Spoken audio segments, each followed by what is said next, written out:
Assalamu alaikum. Let's cook. Top 5 white teacher savior movies.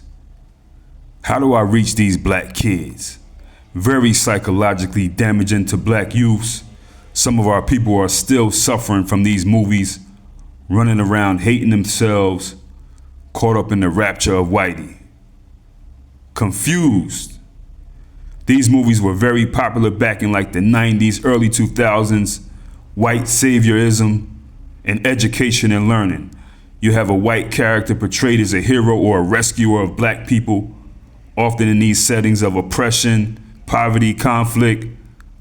But the white man, the white woman comes into a school, helps the dumb little black gangster kids and gives them guidance in some kind of way to inspire them. How do I reach these kids, they say. Now, a lot of these movies, they have the whole help the little poor dumb black kids thing going on. These black people in these movies are frequently portrayed as passive, helpless, angry, violent, needing to find that talent deep within them. And then the white teacher comes in and brings it out. But they also show the white folks going through some kind of transformation and becoming a better person. And it's hilarious, man. They do the same thing over and over in these movies. They were all the same. They go in these places with black folks with these, complex issues. Real issues going on in the black community. The rabbit hole goes deep. All these things going on, white supremacy, ghettos that were created by white people. And this white person comes in with a roll of tape and a stapler and fixes it. Problem solved by whitey. Just dumb, man. Top 5 white savior movies in no order. You may have a list. Your list is just as valid as mine. Get in the comments, okay? Number 5, Dangerous Minds. White woman comes in, Michelle Pfeiffer. She's a veteran of the U.S. Navy Marine. She applies for this low-paying high school teacher job. She goes in this class to teach a class full of poor, tough black and Latino gangster type kids. These kids are violent. They don't want to learn anything. And Michelle Pfeiffer, AKA White Bread, she comes to the school with her black leather jacket. And these movies are so stupid. She comes in with her black leather jacket on, teaching karate to try to connect with the kids. Just super corny, man.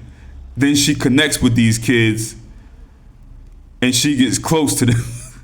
She gets close to these kids with all this corny stuff. Number 4, Freedom Riders. Another white woman savior, Hilary Swank. In the movie, her name is Erin. And this movie was in 1992 after the LA riots, Long Beach, California. These students, black of course, at high-risk schools. Many of our students are involved in these gangs. They have experienced violence and all kind of other things in their lives. Hopeless future. So in comes Erin. And she introduces them to journaling, encouraging them to write about their lives, their struggles, their dreams, literature, personal storytelling.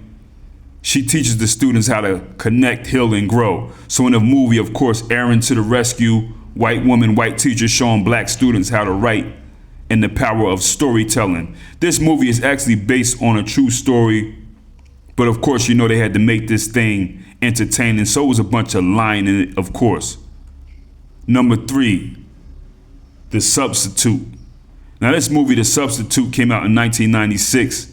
An action thriller with this guy, Tom Berenger, and his name is Jonathan in the movie. He's a former tough guy, tough mercenary who goes undercover as a high school teacher to investigate gang violence and corruption. So his girlfriend was a teacher at a tough inner city school, and she's attacked by a group of gang members.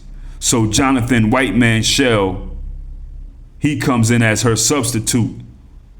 And he quickly discovers that this school has a bunch of drug trafficking, gang control, corruption, and he uses his white man military skills to take on gang members and corrupt officials, and he turns the classroom into a battleground for justice, they say. White man, tough hero amongst black and Latino youths who are violent gang members and drug dealers.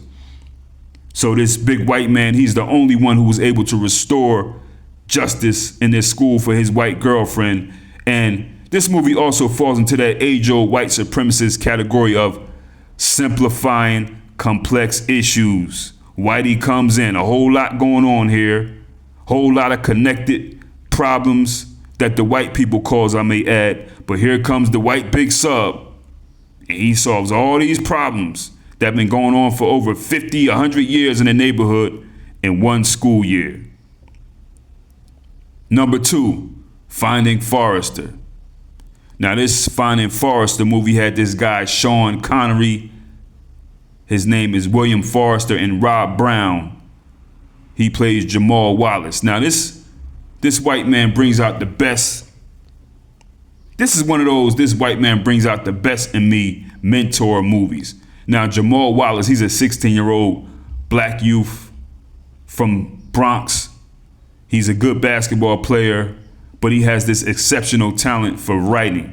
So one day there's a dare, he has a dare with his friends, and he sneaks into this apartment of this weird white man. You know, they know it as the window where this white man lives. So they dare him, you know, one of them spooky type places. He goes in there, and the man in there is William Forrester. And this guy, William Forrester, is a Pulitzer Prize winning author who wrote all kinds of stuff. So what happens is Black Jamal, he accidentally leaves his backpack there. Forrester returns it, filled with all kinds of corrections and comments about his writing. And then they build a friendship from there.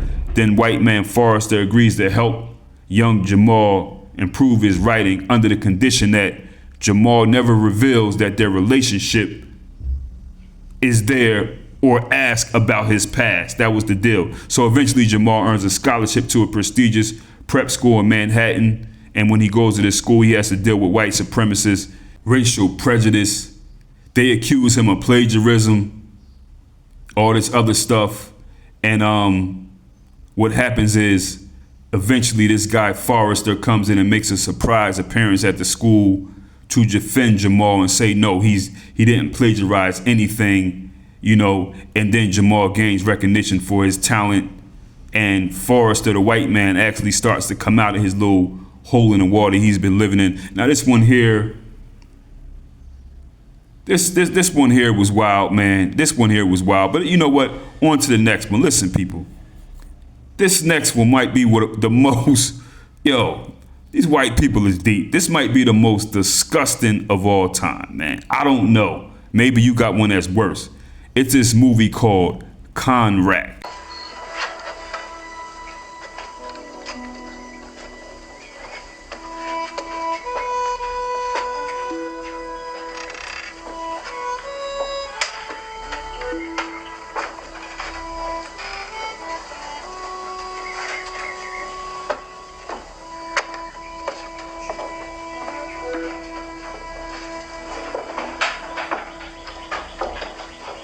Good morning, babies.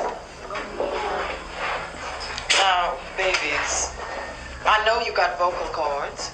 Let me hear you use them. Let me hear you say good morning like you mean it. Good morning.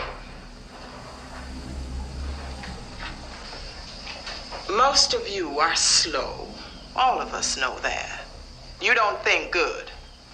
That's because you're just lazy. Lazy.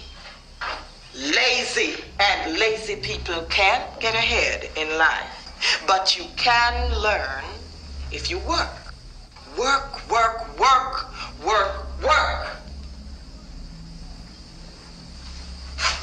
I now have the privilege of introducing Mr. Petroy to the class. Mr. Petroy is so good to come over here this spring and take the place of our Mrs. Frost, who's gone to have her gallbladder taken out. We are thankful that the Lord brought Mr. Petroy to us.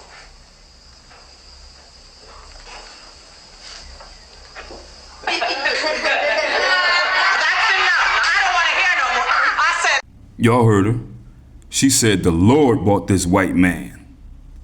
Now this one right here is actually a true story, you know what I mean, of this white dude by the name of Pat Conroy.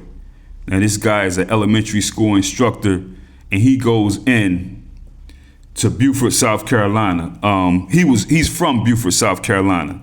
And in March of 1969, under the Beaufort School District, he starts teaching at a small, poor school located on one of those South Carolina islands. You know, Geechee people.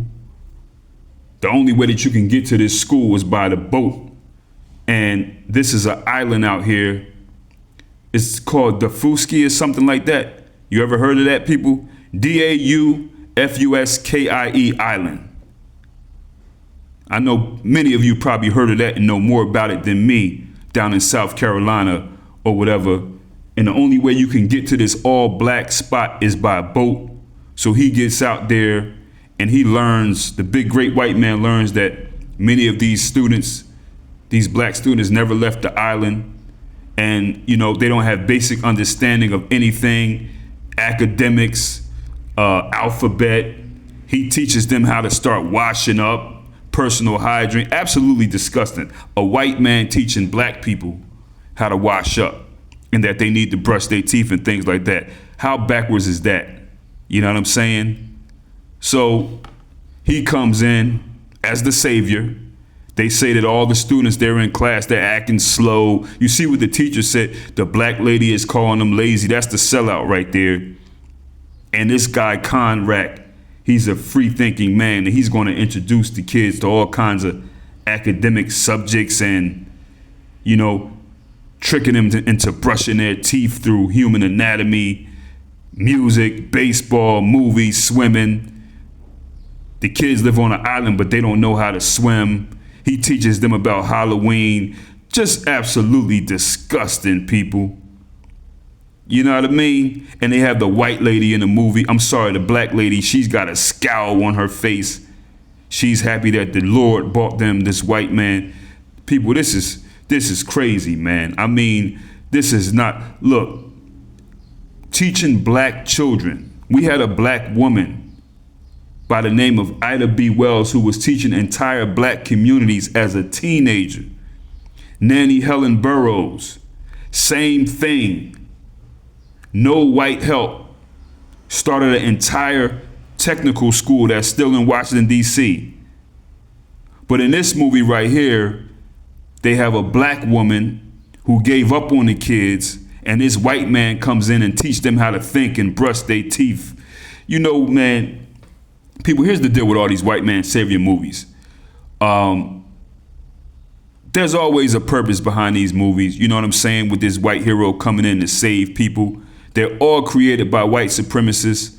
And the bottom line goal to these movies, the bottom line goal is to make black people feel like a piece of crap, low self-esteem. Now you can understand why people who watch a lot of TV, a lot of videos, a lot of things like that, you get some of your worst, most confused, delusional sellouts, coons, and confused people. I'm not saying that a confused person is always a coon, but a lot of coons were made watching these movies, people. Because, you know, black people, we get drunk in Caucasia, European Caucasian hypnosis.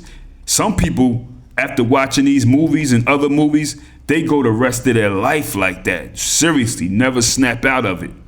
Amazing. People, get in the comments. Easy.